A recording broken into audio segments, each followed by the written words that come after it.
Assalamualaikum warahmatullahi wabarakatuh. Perkenalkan, nama saya Nur Isnia Fajrianti, Ketua Kelompok B1 dari kelas 11 MIPA 5 yang beranggotakan Raka Danyantra Hidayat, Wiwi Susilawati, Salma Azahra, Sifaul Aini, Rahma Novalia Salwa, Triana Hayati, Nana Karlina, dan Royani.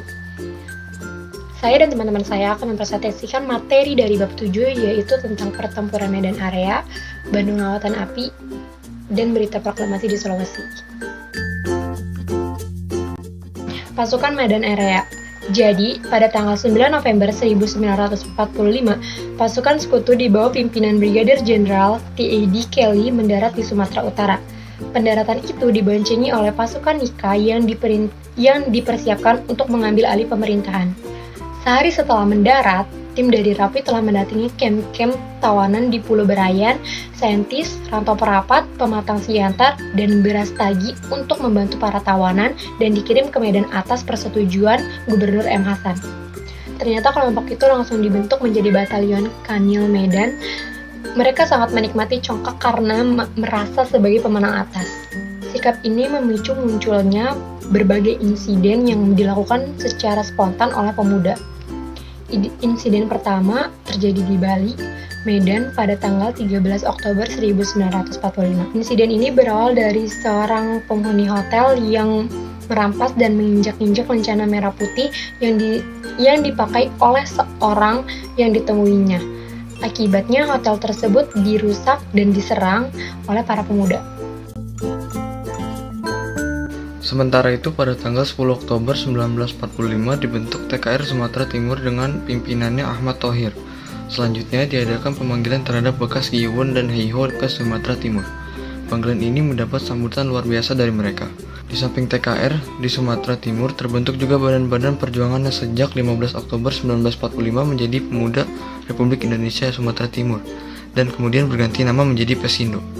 Sebagaimana di kota-kota lain di Indonesia, Inggris memulai aksinya untuk memperlemah kekuatan Republik dengan cara memberikan ultimatum kepada bangsa Indonesia agar menyerahkan senjata kepada sekutu.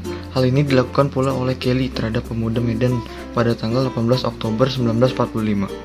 Sejak saat itu, tentara Nika merasa memperoleh dukungan dari pihak Inggris. Demikian pula pasukan sekutu mulai melakukan aksi-aksi terornya, sehingga timbul rasa permusuhan di kalangan pemuda. Pada tanggal 1 Desember 1945, pihak sekutu memasang papan-papan yang bertuliskan Fixed Boundaries Medan Area di berbagai sudut kota Medan. Tindakan pihak Inggris itu merupakan tantangan bagi para pemuda. Pihak Inggris bersama NICA melakukan pembersihan terhadap unsur-unsur Republik yang berada di kota Medan. Para pemuda membalas aksi-aksi tersebut. Setiap usaha pengusiran dibalas dengan pengepungan. Bahkan seringkali terjadi tembak-menembak. Pada tanggal 10 Desember 1945, pasukan Inggris dan NICA berusaha menghancurkan konsentrasi TKR di Trepes. Selanjutnya, TKR menculik seorang perwira Inggris dan menghancurkan beberapa truk. Dengan peristiwa ini, Jenderal Kelly kembali mengancam para pemuda agar menyerahkan senjata mereka. Barang siapa yang nyata-nyata melanggar akan ditembak mati. Daerah yang ditentukan adalah Kota Medan dan Belawan. Perlawanan terus memuncak. Pada bulan April 1946, tentara Inggris mulai berusaha mendesak pemerintahan RI keluar Kota Medan. Gubernur markas divisi TKR, wali kota RI pindah ke Pematang Siantar. Dengan demikian, Inggris berhasil menguasai Kota Medan. Pada tanggal 10 Agustus 1946, di tebing tinggi diadakan suatu pertemuan antara komandan-komandan pasukan yang berjuang di Medan Area. Pertemuan memutuskan dibentuknya suatu komando yang bernama Komando Resimen Laskar Rakyat Medan Area yang dibagi atas 4 sektor dan bermarkas di Sudi Mengerti, Trepes. Di bawah komando inilah mereka meneruskan perjuangan di Medan Area. Di Bandung, pertempuran diawali oleh usaha para pemuda untuk merebut pangkalan udara Andir dan pabrik senjata bekas artileri kontributif Winco (ACW). sekarang pindah dan berlangsung terus sampai kedatangan pasukan sekutu di Bandung pada 17 Oktober 1945.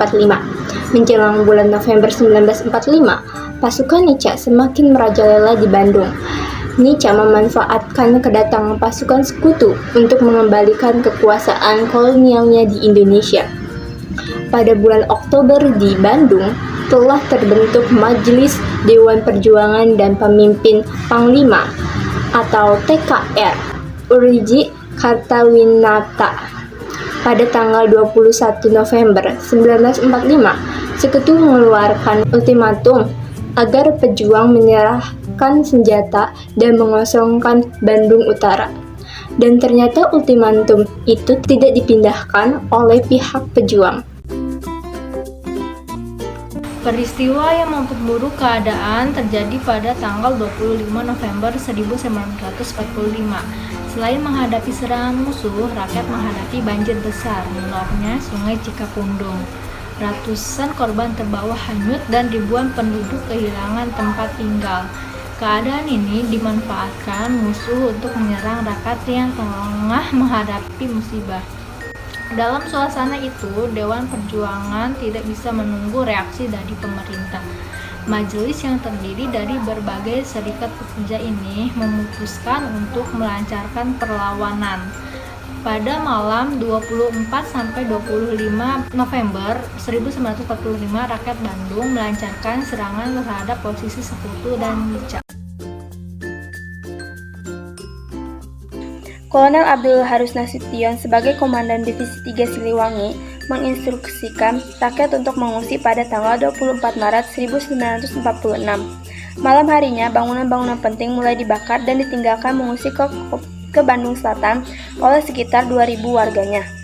Warga mengungsi dengan membawa barang seadanya, sebagian mengatur perjalanan ke pengungsian, menyelamatkan dokumen-dokumen kota, dan membakar gedung-gedung penting, bahkan membakar gedung-gedung besar hingga meledakkan bangunan-bangunan penting, hingga instalasi militer pun dihancurkan. Salah satunya gedung Mesiu yang diledakkan oleh Muhammad Toha yang gugur bersama ledakan. Tengah malam, kota Bandung terbakar telah ditinggalkan menyisakan kenangan perjuangan Bandung Lautan Api. Berita proklamasi yang dikumandangkan oleh Soekarno dan Muhammad Hatta sampai pula di Sulawesi. Sam Ratulangi yang saat itu menjabat sebagai Gubernur Sulawesi yang berkedudukan di Makassar. Sementara itu, para pemuda Sulawesi memperbanyak teks proklamasi untuk disebarluaskan ke seluruh pelosok penjuru.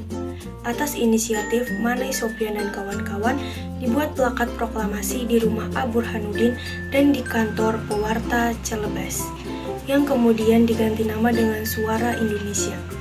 Upaya Sam Ratulangi untuk menyampaikan berita proklamasi ke penjuru Sulawesi mendapat halangan dari tentara Sekutu pada tanggal 28 Oktober 1945.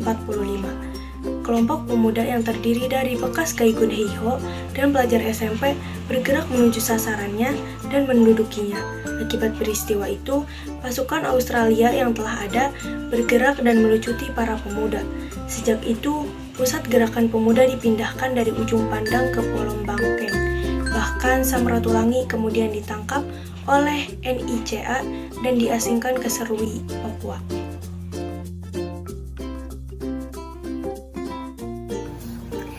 Berita proklamasi di Sulawesi Tenggara diterima di Kolaka, Kendari.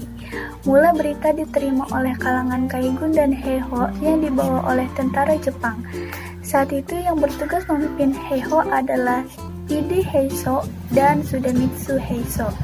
Sementara, berita proklamasi baru diketahui oleh rakyat Muna saat Jepang menyerahkan pemerintah Muna kepada Ode Iba yang kemudian meninggalkan Muna menuju Kendari.